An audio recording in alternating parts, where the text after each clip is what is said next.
అందరికీ నమస్కారం అండి. సాధారణంగా ఒక సామెత అంటూ ఉంటారు, బిడ్డొచ్చిన వేళ గొడ్డొచ్చిన వేళ అని చెప్పేసి అప్పట్లో పెద్దవాళ్ళు అంటూ ఉండేవారు.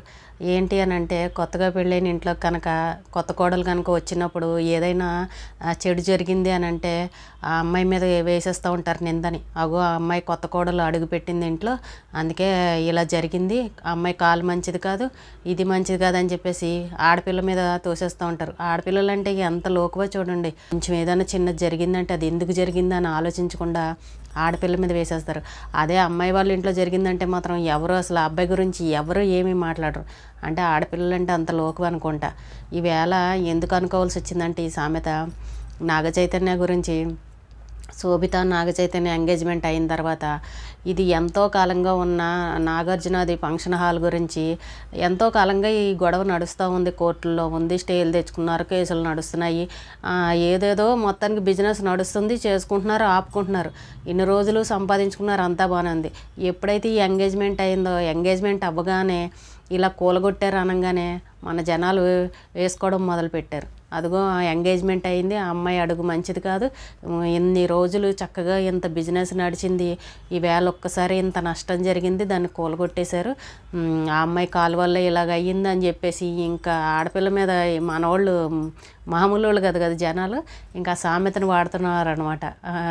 బిడ్డ వచ్చిన వేళ గొడ్డొచ్చిన వేళ ఆ సామెతని మొదలు పెట్టేశారు. తప్పు కదండి ఒక ఆడపిల్ల మీద అలా అనడం.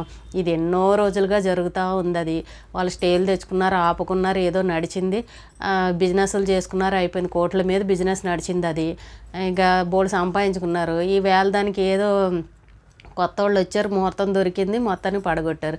దీనికి వాళ్ళ పెళ్ళికి ఏమైనా సంబంధం ఉందంటే ఇంకా అక్కడ ఎంగేజ్మెంట్ అయ్యింది, ఇంకా పెళ్ళి కూడా అవ్వలేదు, దానికి దీనికి ఏమైనా సంబంధం ఉందా?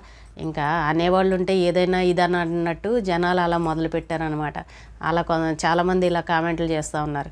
అలాగే ఇంకో పెద్ద విషయం ఏంటంటే, ఇప్పుడు ఇంట్లో మన కొడుకు ఉన్నారు అనుకోండి, కొడుకుకి ఒక మీసాలు వచ్చిన కొడుకు అంటే ఇంటి బాధ్యతలు కానీ, ఇంట్లో ఏం జరుగుతుందని కానీ, తండ్రి కొడుకులు కానీ, ఆస్తుల వ్యవహారాలు కానీ, బిజినెస్ల వ్యవహారాలు కానీ అన్నీ చెప్పుకుంటాం ప్రతి ఒక్కరు. పెద్ద కొడుకులు, చిన్నపిల్లలు అయితే చెప్పరు, కానీ ఓ మీసాలు వచ్చిన కొడుకుంటే అన్నీ చెప్పమండి. పెళ్ళైన కొడుకులుంటే బాధ్యతలు అన్నీ తెలుస్తాయి కదా బిజినెస్ల గురించి.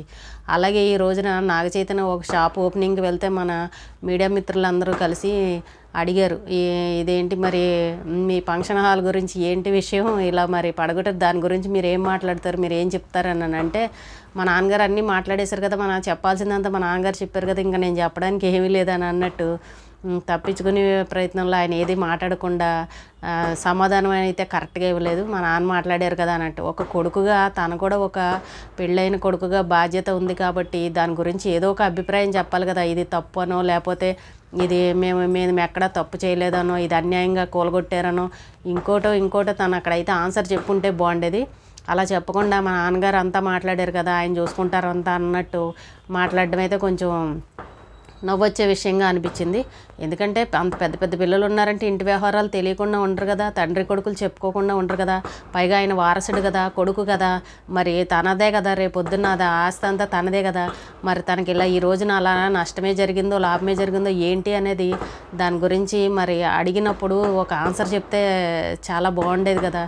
కానీ చెప్పకుండా అలాగా మాట దాటేసేసరికి మన మీడియా మిత్రులు అందరూ కూడా కొంచెం ఆశ్చర్యానికి గురయ్యారు. ఇలాంటివన్నీ చిన్న చిన్న సంఘటనలు జరుగుతుంటే దాన్ని విచిత్రంగా చెప్పుకునే పరిస్థితి వచ్చింది ఈవేళ. కాబట్టి మన జనాలు పాత సామెతలు పట్టుకుని వెళ్ళడం, ఆ అమ్మాయి మీద నిందలేసేయడం, ఇలాంటివన్నీ అనవసరమైన మాటలే. ఎందుకంటే అది ఎప్పటి నుండో జరిగేది, ఇప్పుడు జరిగింది అంతే. దాని గురించి ఎక్కువగా అంత ఆలోచించాల్సిన అవసరం లేదు. ఈ రోజుకి ఇదండి. రేపు మళ్ళీ కలుద్దాం.